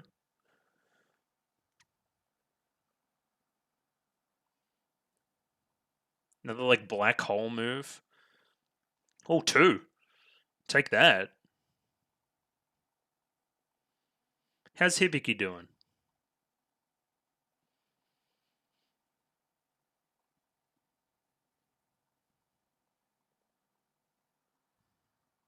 Oh my god. She's gonna do a Kamehameha? Or not?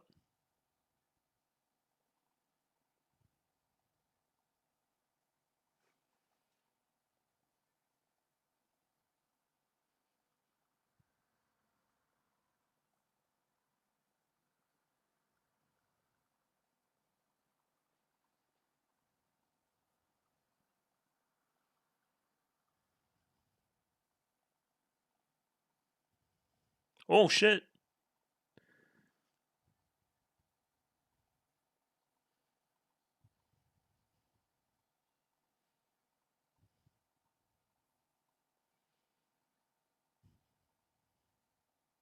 Super punch.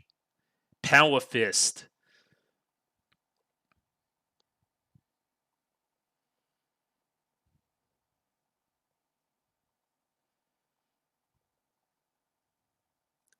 Shattered the armor again. Got one.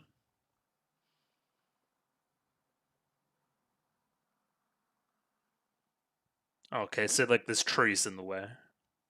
Righto, okay. Suffice to say, that episode was very quick again, but it was also probably my favorite episode so far. Just went crazy. The plot developments. So all the Miku Hibiki stuff has kind of come to a head here, which is nice. Um, the conversation with Tsubasa was probably more impactful for Tsubasa than Hibiki. Hibiki just kind of reaffirmed what we already knew about her. And yeah, this Nehushtan Armor girl is Chris. Chris. I keep forgetting her name. Chris. Um, yeah, she has some baggage, obviously, if we're going to believe that 4-frame backstory we saw.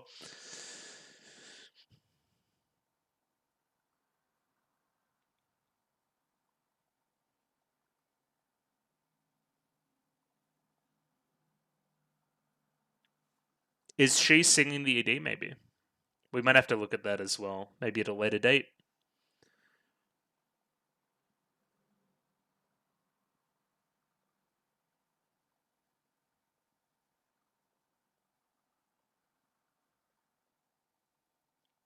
There were also like a lot of like really straight scenes in this show, not gay at all. Like this episode in particular, they went crazy.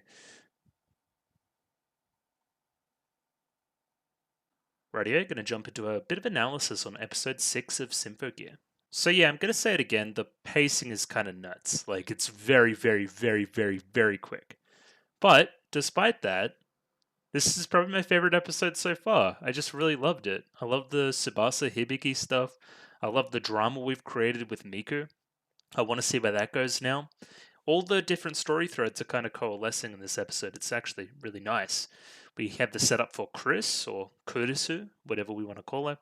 I'm unsure about my Ryoko theory now, which is equally interesting. Fine, I think we're calling her. So, yeah, I don't know what's going on there. That's very interesting. But yeah, just a great episode. Very action packed. I was like, oh yeah, surely it ends soon. Surely it ends soon. Just because so much has been happening. But just kept going, didn't it? They pack so much into very little. I don't know how many more ways I can say it. It's fast. Either way, gonna pop the episode up here. And yeah, we're just gonna go through it and talk about what I missed and what I want to talk about and why the episode was really great. So yeah, let's get into it. So we start with this. I'm really like the architecture here of their like evil castle. So you've got this part which is, very classic evil Victorian kind of vampire house looking. And then you've got this part which is all the new futuristic stuff as well. I'm imagining this is where they were standing during last episode. I'm just wondering the backstory of this place. It's kind of nuts looking. And the first thing we see is Chris looking off into kind of the lake, thinking about what happened at the end of last episode.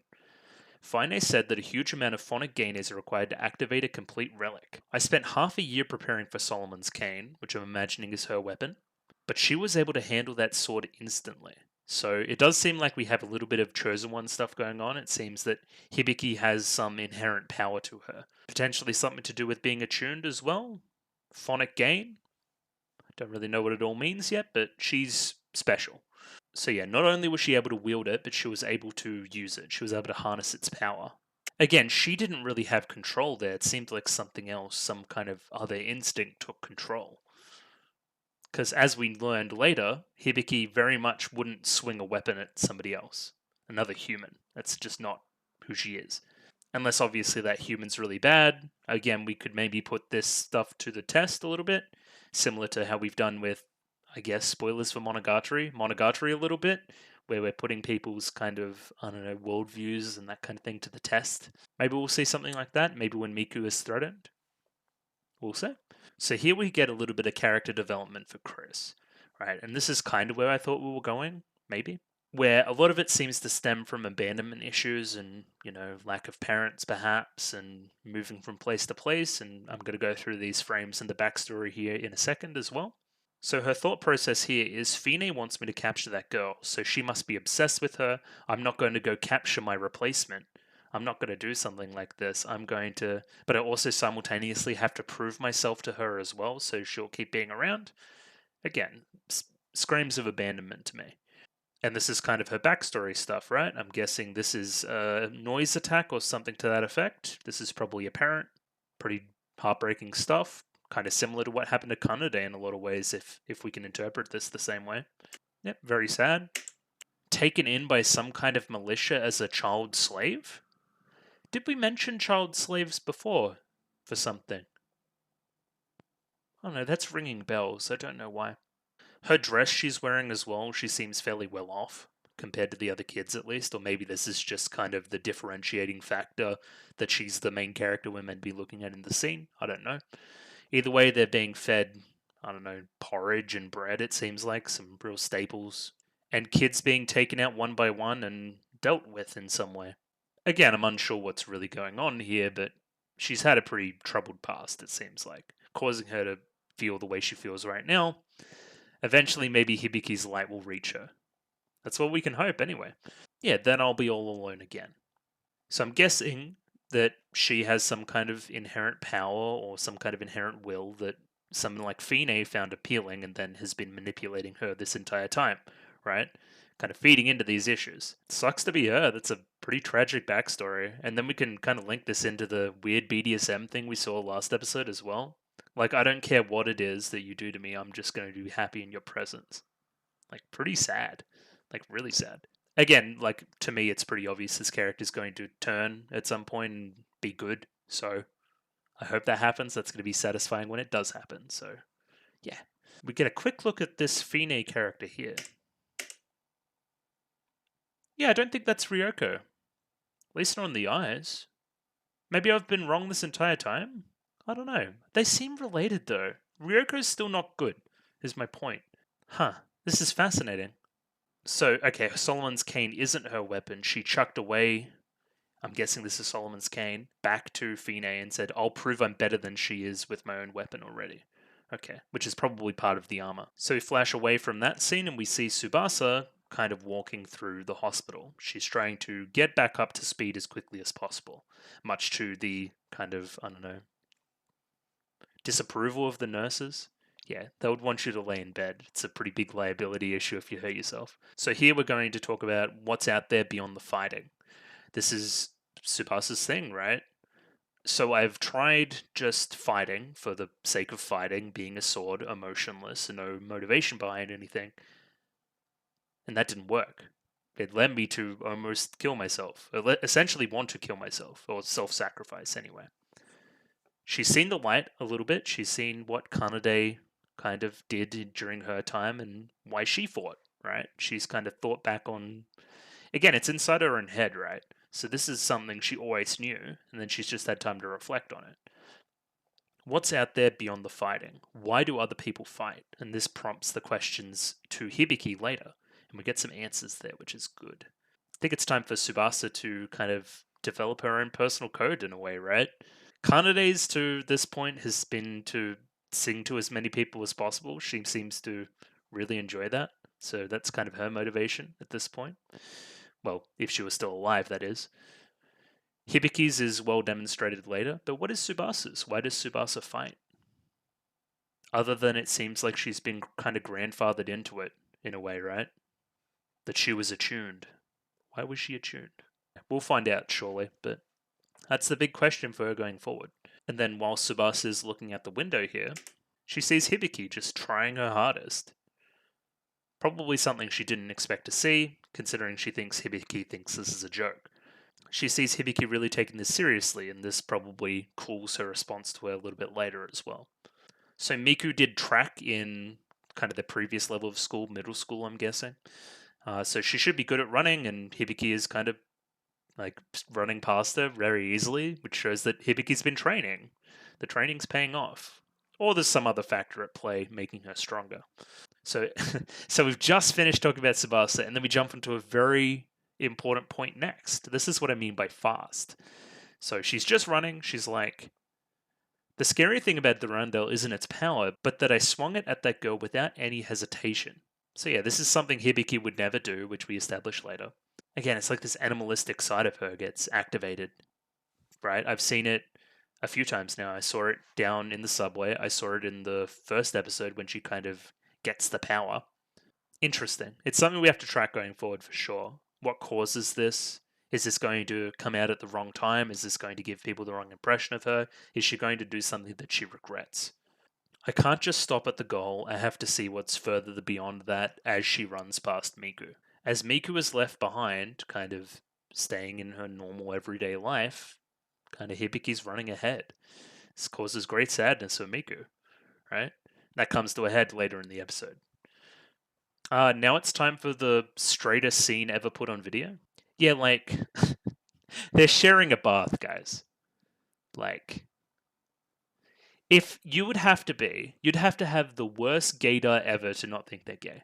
Like, ever. I've never had a boyfriend once, she says as well later. Like, come on. Like, at this point, they're canonically gay. It's not even like shipping or anything. They are gay. They are gay for each other. They are attracted to each other. It's like canon. Like this here, and then Miku gets all feely as well. Like, come on, it's like, I mean, good for you two, but anybody that denies this is, I mean, in denial. Anyway, what are they talking about here? You've changed since we entered Lydian, which is the school. And yeah, demonstrated earlier with the kind of visual metaphor of Hibiki running past her. Before, she just really didn't have a goal or motivation, right? She liked helping people, but other than that, there wasn't much action to it all. And this kind of newfound power has kind of spurred that on. Which, again, it's good. It's good that you're more, motivated and actually have a purpose for all this stuff. And yeah, it's nice. I wish you could tell Miku about it, but again, it's good. It's good stuff from Hibiki, I think. Yeah, and then this is where we set up the pancakes at Flour later. What's the actual name of the dish they're eating? It's like, it's not quite pancakes, it's a little more savory than that, I think. Ends with ki. Anyway, can't think of it right now. But that's what they're eating. That's what the lady's preparing later on as well. And again, immediate cut, we're into another very important scene. This is kind of talking about the political ramifications of what's happened, where Genjiro's just come back from, Defense Minister Hiroki's memorial service. And then we talk about a number of factors, right? So, Hiroki was one of the main kind of proponents of not funding this part of the government as much, keeping it within legal boundaries, as to not raise suspicion from outside people and that kind of thing, right? So he's been assassinated. Ryoko has some part in this, I think, right? And then Hiroki is going to be replaced by somebody that is American centric, right? Is a little bit more of a proponent of that and wants to give this part of the government more funding, more taxpayer dollars, and that kind of thing, right? So you would have to think that American benefactors, at least somebody that is somewhat American, considering that they were speaking English, I think as well, you can imply this, were responsible for the attack. So I think we can imply that much at least. So they're already implementing extra defenses around the place because it's been pushed through Parliament very quickly. Didn't it face opposition from hardliners in Parliament? Yeah, one of the main hardliners was Hiroki, who died. Interesting. It's all happening very quickly, isn't it? Almost like it was planned. So just as they're kind of discussing that Americans may be involved in the assassination, there's seemingly some kind of attack on the base or some kind of malfunction in the equipment. And Ryoko is the first one to go look. Interesting. And yeah, we get this ominous look at this coffee cup as well with kind of the lipstick stain on the bottom of it.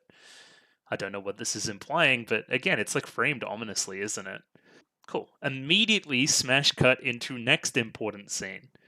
Ogawa is kind of tied up, I'm guessing, helping with whatever was happening, the trouble that came up in the base that we just saw, and asks Hibiki to go see Tsubasa for him. Kind of attend to her needs and that kind of thing. Just check up on her, basically. Hang on, no, it doesn't seem like they're in the base. It seems like they're somewhere else. Like he's going to put a bulletproof vest on? Interesting. I don't know what's going on here either. So Miku's like, oh yeah, I'm going to go shopping later, and then maybe we can go to Flour, which is the pancake place. Now we learned that Hibiki has to go see Tsubasa instead, like kind of forced in a way by her job. that she can't tell Miku about. And the way I thought it was going to play out when kind of Miku saw Hibiki and Tsubasa together, I thought it was going to play out a little more subtly, like, why were you with Tsubasa? And then it would kind of expand out from then, and then we'll get a bunch of drama about that, and blah, blah, blah, blah, blah. But it didn't. Miku immediately found out that she has powers, which again is another huge secret, but I'm pretty sure she'll understand now that she's seen that. Like, that's actually good for Hibiki that it didn't turn like ugly. That it didn't look like some kind of cheating scenario. In a way, maybe. I don't know. We'll see. Maybe Miku gets brought into the fold a little bit now and is involved in the disaster squad. Maybe. I want to talk about a framing device in the scene that's really nice as well. I love this big kind of white panel in the background, the kind of represented by the window, right? It gives the scene some gravitas that's actually really appreciated. So then I thought Miku was off to do something here. I thought that she was going to walk up the stairs and then maybe walk back down like she was following her. Then would lead to something else. But that's not what happens, right? She's just kind of dejectedly walking off, and that's what we're demonstrating here, I think. We stand on this shot for a long time as well, which I like. Build a good amount of tension. So Hibiki goes to visit Tsubasa's room, looks in her room, and then is immediately really worried about what happened to Tsubasa. And immediately, like, your mind goes to the worst, right? Is she seeing, like, I don't know, she's like really injured and like beaten up or something, or something's gone crazy wrong, or what? Like here, like, oh my god, something's happened. And then Tsubasa's just there. That's great. And then, yeah, we find out that, I don't know, Tsubasa's just really messy. Let me look at this. Like, how many pairs of underwear? Like, one, two, three? Probably more. There's lots of bras as well. Is the bras proportional to the underwear? Anyway, like, clean up. I'm not this bad, but I'm pretty bad. But also, like, who cares? You're in a hospital and seemingly a private room, so do what you want. And then Ogawa apparently cleans this up all the time. Okay. And then Hibiki kind of cleans up everything. Like, okay, thanks. I think it's funny that she thought she was kidnapped as well, just because she has a messy room, just because that's not something that Miku would allow, or Hibiki would allow. I don't know who the clean freak out of those two would be. We get to see, like, kind of embarrassed Tsubasa here as well, which is a little bit more of a new look. I guess seeing somebody at their most, I don't know, human's the wrong word. Like their natural state. Seeing somebody being messy when they're naturally messy just kind of, it helps you open up. You know what I mean? They're not Little Miss Perfect all the time. Tsubasa isn't Little Miss Perfect, and Hibiki can demonstrate that she could deal with that. She's not going to be like I can't believe you're this dirty and blah, blah, blah, blah. She's just going to get on with it. It's nice. It's a bit of trust building between the two. As somebody that does everything perfectly, I couldn't imagine you like this. And then Tsubasa, under her breath, she's like, that's not even close to the truth. Of course I'm not perfect. I only know how to fight. And this kind of leads into our next conversation about why do we fight?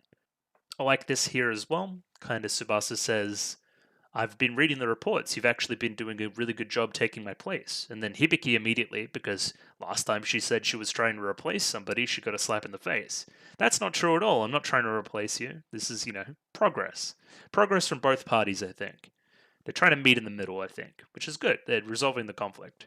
That's one of the benefits of the show moving so fast, right? Is we don't linger on the conflicts don't get stale, is my point. So if the show was really slowly paced, we could have lingered on this whole reconciliation between Hibiki and Tsubasa for the entire season. And I think that would get a little bit stale. At least we're making a little bit of progress here, right? That's what we like to see. So here we see that Miku sees Hibiki and Tsubasa talking in the hospital room. This makes it look like that Hibiki blew off Miku to go see Tsubasa. Now, this has increased depth because we know that Miku knows that Hibiki is a huge fan of Tsubasa's, or fan of her music, because, like, Miku has no idea about all the rest of the stuff. So this looks really bad. Yeah, poor Miku is basically my point here, right? And she doesn't know any better. Like, what else is she supposed to do here? Again, I thought this was going to have way more dire ramifications, but again, we get the reveal at the end of the episode. Kind of, Hibiki can spill the beans, maybe? Or maybe she's just going to have to cover it up even more. And here we get our meat of the conversation about why we fight. Initially, when asked the question, Hibiki plays it down. Helping others is kind of my hobby, so I'm not very good at anything else, so I just kind of really focused in on this. She doesn't like the competitive aspect of any of this, right? She's very egalitarian in that regard. There's no competition when it comes to helping people. Everybody can just help people. Why couldn't the world be like this? Why can't it be a little bit more of a utopia? I don't know if I'm reading too much into it, but you could take political ramifications to that as well. But I don't know what her political ideology is. I'm not going to speak on that. Yeah, and then Hibiki starts to open up a little bit more. I must say, Hibiki in the very start of the show, she definitely seemed like a bit of a blank slate, right? So we can definitely read into the incident at the Idol show being a huge kind of inciting point for the rest of her kind of character, right? She saw Kanade. She got inspired by what Kanade did. And if anybody can relate to that, it's probably Tsubasa. This is a great point to come at this conflict between these two from Hibiki. The music that plays here is just beautiful as well. This piece, and there's another piece later on, just the quieter stuff in this kind of episode has been really great. Many people died there, but I was allowed to live. What does it all mean? I'm trying to find meaning in their death. I'm trying to kind of be the change I want to see in the world. It's good. It's very noble. I've said this before. I love characters like this, just pure heroes. I love it. I want to talk about this here. It's very simple framing, but it's very effective as well. The light's nice. Just standing center, hands behind the back, no conflict to any of it. Just speaking her mind. Blue sky in the background. Yeah, she just seems at peace. It's not like when we see Tsubasa kind of expound upon these thoughts kind of in her own head, it's always a, troubled ocean or just a really dark place or something like that, right? Or even flashback to the very point of the idol show conflict, right? The contrast between the two demonstrates that Tsubasa is conflicted on this and kind of unsure, uncertain, and Hibiki is forthright in her beliefs. She is very self assured that she has a personal code and is doing the right thing by that. And I like how the filmic techniques are helping to demonstrate that. I think it's nice. And it's not something you need a ton of animation budget to do. I think more shows should learn from stuff like this. The discussion about suicide here is interesting as well, right? I've struggled in these videos about calling it suicide, right? What's the difference between suicide and self-sacrifice? What's the difference between the value of helping people and the value of your own life as well? It's a pretty deep question. I'm wondering if we're going to delve into it more. And of course, Tsubasa is talking to herself in this regard, right? Considering what she did with her song in episode 4. Tsubasa's talking about her armed gear here, right? There's a reason why maybe Hibiki can't generate a spear. Maybe she's trying to generate something else. To know how to use your power means to become a warrior. So what is Hibiki's power? Tsubasa probes even further, like, what do you think about while you're fighting? Because she mentions that fighting, becoming like this, may take you further away from being a human, right? If the noise are attacking someone, I want to help them. And then we get this technique here, which I thought was cool too. See the zooms cut with the kind of fade to blacks. Very quick. Like, no hesitation to any of it, I think they're trying to say here, right? And also putting emphasis on it. As quickly, as shortly, and as directly as possible, I want to help somebody. And if this is at another person that I'm fighting, I want them to realize that we don't have to fight. I want them to think about that. Why are we fighting? And we see that play out later. And Tsubasa says that power in itself is your armed gear. And we see that happen later. She really thinks about, helping Chris when they're fighting, right? And we see her power start to grow before she kind of gets blown up a little bit. Anyway, we'll get to it. We pan back to Miku, and Miku meets with kind of the server at this restaurant called Flower, who is in the opening, so maybe she's important in some way. She automatically makes a large portion just because she thinks that Hibiki's there as well, and she eats a large portion, which is, classic anime hero. If you think about things while hungry, you'll only get bad ideas. And this is something that Hibiki repeats later to Tsubasa, so clearly she's kind of picked up on this piece of advice from this lady, who may be more important than she seems, I don't know. And then Hibiki says, oh yeah, let's go get pancakes from Flower. And I'm like, no, don't go there. Don't go there. Miku's there right now. Don't go there. And that didn't happen either, which was kind of weird. I thought they were setting it up. Yeah, and, she just runs off thinking about food. You know, pretty standard stuff. I'm not sure she's the sharpest tool in the shed anyway. I've said that before. But she has a good heart. And that's what matters. And then immediately, smash cut. The girl in the Nehushtan army is heading this way. And then, yeah, we're in combat. Like, immediately. No downtime at all. Serious conversation, combat. It just keeps going. It's kind of impressive how relentless it is. And then, yeah, we get, well, something very exciting, right? This is the end of the Hibiki-Miku conflict, right? Chris has jumped in and is after Hibiki for the reasons talked about in the start of the episode about the abandonment issues, I'm guessing. And she's going to try to kill Hibiki here, and Miku's in the way. So Miku is collateral damage. This car here is going to fall on Miku, and as Hibiki says, she needs to save people. Even if it reveals the secret, she has to save people, and she does. Everything coming together at once in basically a 15-second sequence. Here we see Hibiki sing and save the car from hitting Miku. And just the apology, not making eye contact, and runs off and continues the fight. So this will be explored further, basically next episode, it's guaranteed. Unless one of these two dies, which I don't think they will. And then she starts to sing, and I wanted to reread the lyrics. You held my hand when I was lost. I'll never forget your kindness. Must be talking about Miku here, you'd think, right? Genjiro says to record every second of this, which is a bit weird as well. And then, yeah, standing idly by with a fake smile. Like hiding something, right? So Chris calls her a bitch twice, and then Hibiki's like, that isn't my name, and then goes and lists a bunch of stuff about her, trying to, really humanize herself in Chris's eyes. She says, maybe I'll tell you my weight when we get a little bit closer, which I thought was a good line as well. And of course, this takes her back. What the hell are you talking about? We're fighting. But that's her power. That's her armed gear. And she brings it up. Why are you being so naive? But she's determined in this regard. This is her philosophy, right? Let's talk. She's dodging everything. She's not kind of striking her at all. Gonna really try to have a conversation. People can't understand each other. We're not made like that. I hate you, I hate you, I hate you, I hate you. And yeah, I'm guessing when we get her flashback, we'll see what this is about. I was ordered to kidnap you, but I don't care anymore. I'll beat the shit out of you with my 2 hands. Great. I wish I could read this. I honestly could not tell you what that says. Nirvana? Yeah, Nirvana Geo something. I don't know. And yeah, she fires 2 of these Nirvana somethings at Hibiki. Because of you, I'll be, once more. But no, Hibiki stays determined. I can't stabilize my gear's energy like Tsubasa can. She's really trying to generate her armed gear with her own philosophy in mind.